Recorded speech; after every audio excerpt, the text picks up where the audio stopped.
Ladies and gentlemen, today we're going to be talking about the Wizard Clip, one of Appalachia's oldest ghost stories. So when you think of all-American ghost stories, you probably think about the legend of Sleepy Hollow. That story wasn't written, though, until the 1820s.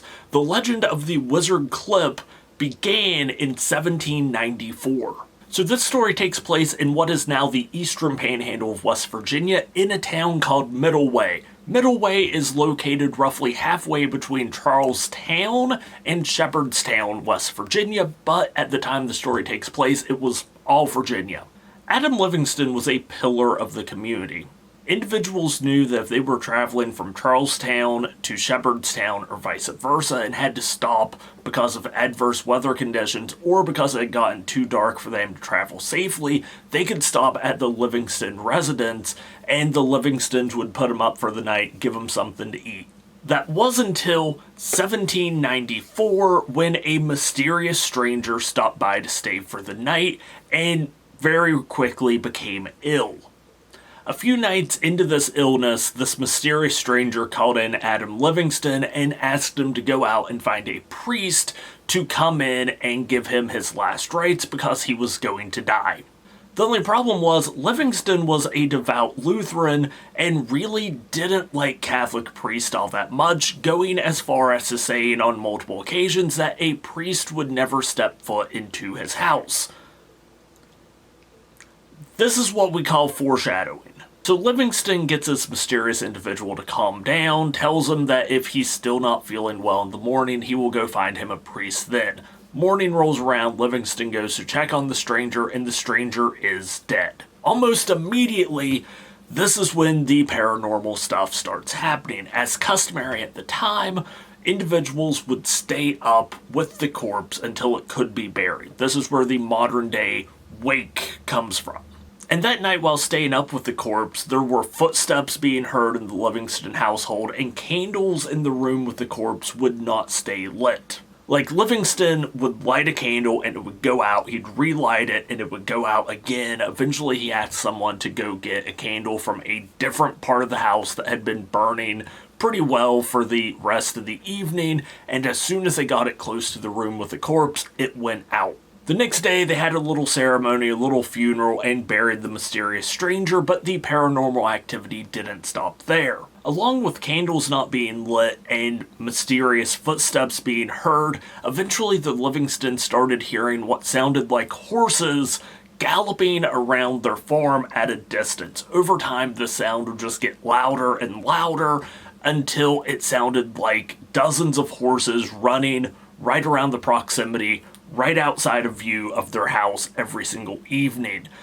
Pottery and plates started falling out of cabinets, shattering on the floor. One of Livingston's barns caught on fire, which killed a bunch of his cattle. But then eventually, the sound of the horses stopped, and Livingston finally got a good night's sleep.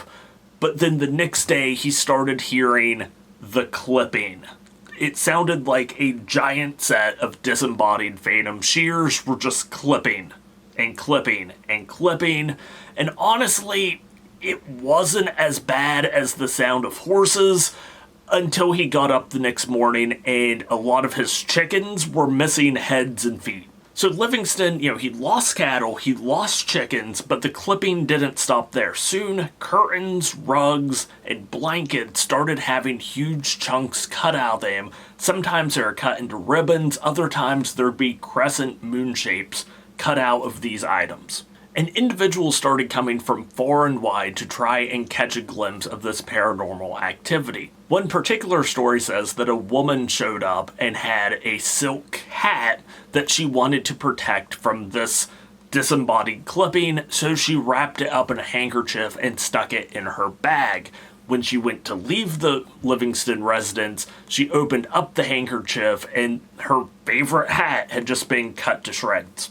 And the paranormal activity just kept getting worse and worse and worse until the point logs that were still on fire were flying out of the fireplace and rolling around the room, catching other items on fire. Like, things were getting really bad. At his wit's end, Adam Livingston had a dream that told him to seek out a priest wearing robes. Not like priest vestments, like actual monastery robes.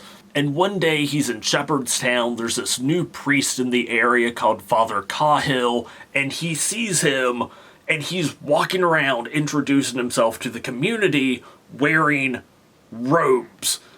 And Livingston sees him and is like, that's the guy I've heard about in my dreams. In fact, I've had dreams where I saw this guy. He runs up to him, he starts telling him everything that's been happening at his farm, and the priest is like, dude, calm down. There's no way it's that bad. So the priest goes to visit the farm, and immediately as he steps on the property, everything starts going crazy at once, right? They hear phantom horses, there's footsteps, there's knocking, logs are flying around on fire, chickens are just, their heads are just falling off left, right, and center, and the priest is like, dude, what did you do? Livingston tells him everything that happened, the encounter with the mysterious stranger, and the priest is like, okay, I'm gonna have to call in reinforcements. Don't do that. I'm going to douse everything down with holy water, and I'm going to call in Father Galitzin. He's another priest in the area, and he'll be able to help out the situation. So Father Cahill and Father Galitzin has mass. They hold mass in the Livingston household a couple times, and over time the voices and the paranormal activity slowly decreases until eventually it just ceases altogether.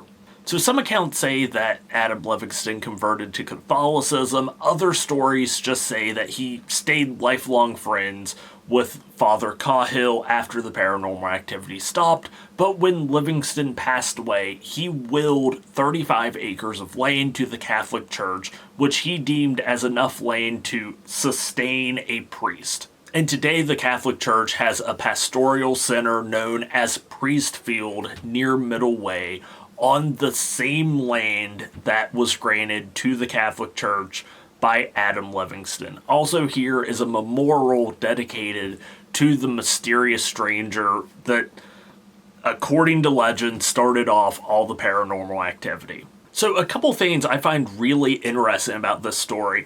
First of all, it shares a lot of similarities with the story of the Bell Witch out of Tennessee. That is, over time, the paranormal activity getting progressively worse and worse and worse, which isn't really normal for just regular ghost activities. A lot of people write this off as a poltergeist encounter, but generally I believe that ghosts don't possess intelligence.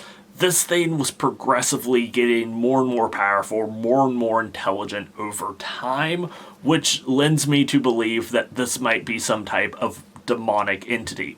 And keeping with the Bell Witch, even though both these stories share a lot of similarities with the paranormal activity revving up and getting progressively worse over time, the story of the Bell Witch didn't start circulating until 1817, significantly later than the story of the Wizard Clip. So for being such an old story, why isn't it more well known? I think it's essentially a problem with the marketing of the story. If you are going to name a ghost story, you need it to just be blunt and to the point. The Wizard Clip, what does that tell you about the story? Absolutely nothing. You have no idea what that story is about. Whereas if you have the story of the Bell Witch, well, it's probably going to be a witch, and it's either going to be cursing a physical bell or have something to do with a family named Bell.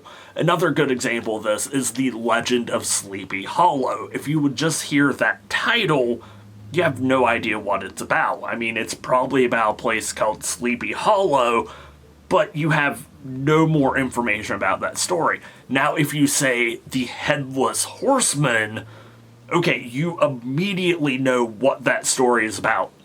It's a guy with a horse missing a head, obviously. So I hope you enjoyed this video. It's a little bit different. In case you didn't notice the change in background, this is now going to be my recording and streaming room. Yes, I've started streaming over on Twitch. Might start doing some streaming stuff here on YouTube as well. Definitely let me know if there's any other ghost stories from West Virginia or the Appalachians that you would like me to cover in future videos. And as always, don't forget to stay wild, stay wonderful, and I'll talk to you in the next one.